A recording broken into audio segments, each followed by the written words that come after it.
السلام علیکم دوستو، کچھ ایسے سوال جو کبھی نہ کبھی آپ کے ذہن میں بھی آئے ہوں کہ حضرت امام حسین کو شہید کرنے والا جو حکمران تھا یزید ابن معاویہ، کیا اس کی اولادیں آج بھی اس دنیا میں موجود ہیں یا ہمیشہ کے لیے مٹ چکی ہیں؟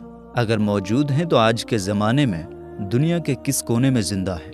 کیا یزید کی نسل سے ہی آگے چل کر وہ ظالم بادشاہ سفیانی آئے گا جو آخری زمانے میں امام مہدی سے جنگ کرے گا؟ جب عباسیوں نے بنو امیہ کا قتل عام شروع کیا تو یزید کی نسل بچنے کے لیے کہاں کہاں بھاگی؟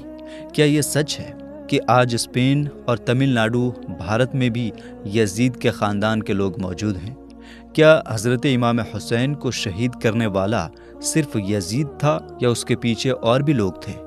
کربلا کے بعد کیا یزید نے مکہ مدینہ جیسے پاک شہروں پر حملہ کروایا اور کیوں؟ یہ سب سوال بہت اہم ہیں اور ان کے جواب جاننے کے لیے ہمیں اتہاس میں بہت پیچھے جانا پڑے گا۔ کتنا پیچھے؟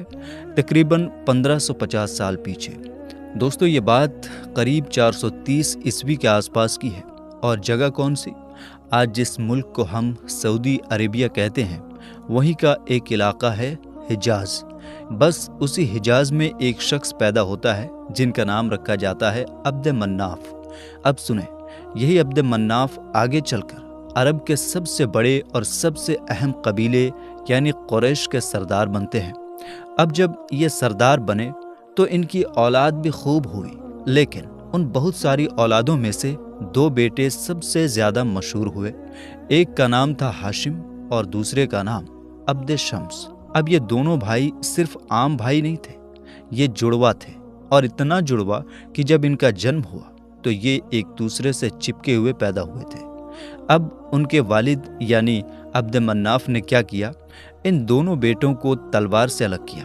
لیکن دوستو، اس وقت کے نجومیوں جوتشیوں نے کہا کہ تم نے تلوار سے ان دونوں کو الگ کیا ہے، اس کا انجام اچھا نہیں ہوگا، اس سے ان دونوں کے بیچ خطرناک دشمنی پیدا ہو سکتی ہے۔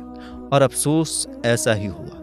ان دونوں بھائیوں کے بیچ ایک ایسی دشمنی شروع ہوئی جو نہ صرف ان دونوں کو، نہ ہی صرف ان کی اولادوں کو، بلکہ آدھی سے بھی زیادہ دنیا کو ہلا کر رکھ دیا۔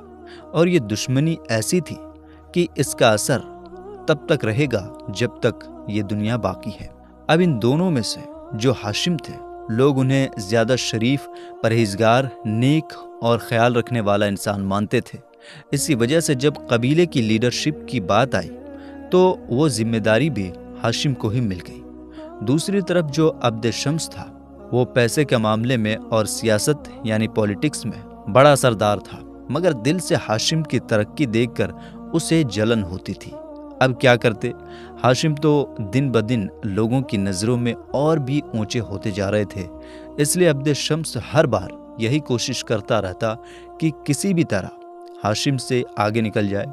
اور یہ جو مقابلہ تھا، یہ صرف ان دونوں بھائیوں تک ہی نہیں رکا، بلکہ عبد شمس کی جو نسلیں آگے آئیں انہوں نے بھی یہی رویہ اپنایا، یعنی یہی جلن، یہی کمپٹیشن چلتا رہا۔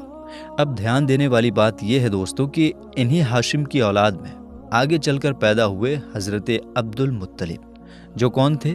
ہمارے پیارے نبی حضرت محمد صلی اللہ تعالی علیہ وآلہ وسلم کے دادا۔